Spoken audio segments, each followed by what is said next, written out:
मजीद, इतने बड़े घर की क्या जरूरत थी? ये ठीक है ना? अरे जरूरत है।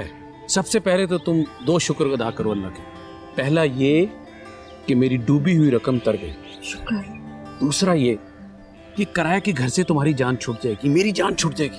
अल्लाह हमें अपना घर दे रहा है। अरे शकील से पैसे निकलवाना इतना आसान नहीं था। ये तो अल्लाह का शुक्र है कि डील हो गई। बहुत पैसे लगे होंगे आपके। कोई पैसा नहीं लगा। मैंने कहा ना, मेरी डूबी हुई रकम तर गई। मेरे पैसे बाहर निकल आए। चंद एक पैसे लगे, वो तो जरूरी थे। अब तुम अपने घर में जाओगी, अपने बच्चे होंगे, हमारा सब कुछ अपना होगा।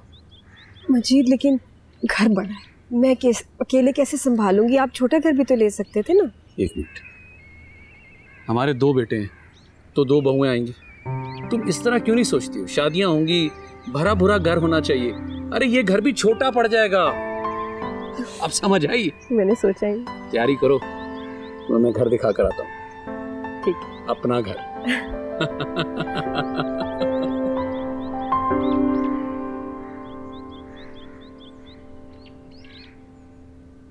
क्या बात है? अब जब से वहाँ से आए हैं बिल्कुल चुपचाप बैठे हुए हैं। क्या बताऊँ रशीदा, नजीब ने अपनी ज़िंदगी में इतना कर्जा उठाया हुआ था, बिखेरा उसने डाला हुआ था। जो उसकी शराकत की दुकान थी टायर वाली, वो तो उन्हीं के खाते में चली गई। और 3 मरले का जो मकान था वो किराएदार को मैं नोटिस दे आया हूँ, वो भी बेच के उसका कर्जा पूरा नहीं हो रहा।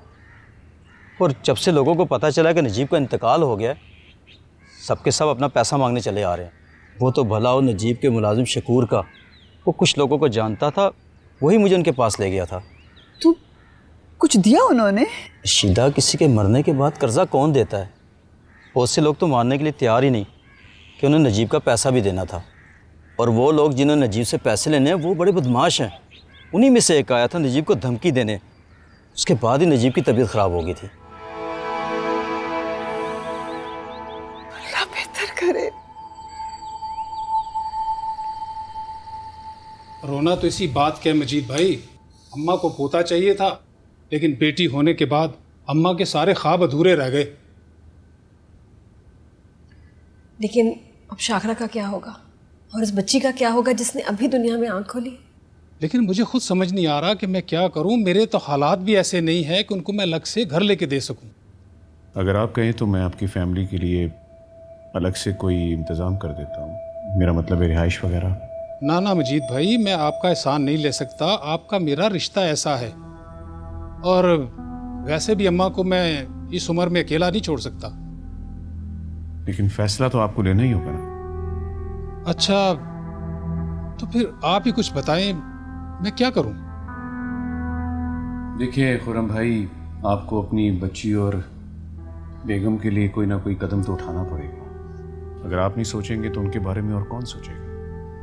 फैसला बहरहाल आपका होगा। अब आप अपनी वालदा को समझाएं या बीवी बच्ची को अलग घर लेकर दें, ये आपका फैसला। हाँ, आप मेरी बात समझ ही नहीं रहे मजीद भाई। मैंने उनको बहुत बार समझाया है, उनको पोता चाहिए। लेकिन खुर्रम भाई, ऐसे घर तो नहीं बसते भाई। तुम ही समझाओ, मेरी तो कुछ समझ में नहीं आ रहा। क्या बोलूं मैं तो ये सोच सोच के परेशान हो रही हूँ। शाकरा का और इस बच्ची का क्या होगा? उनका क्या कसूर है? बड़े अफसोस की बात है खुर्रम भाई। शाकरा मेरी इतनी लाडली बहन है, उस मासूम बच्ची, इसकी तो आपको कोई परवाह ही नहीं है। बस फिर मेरी भी मजबूरी है।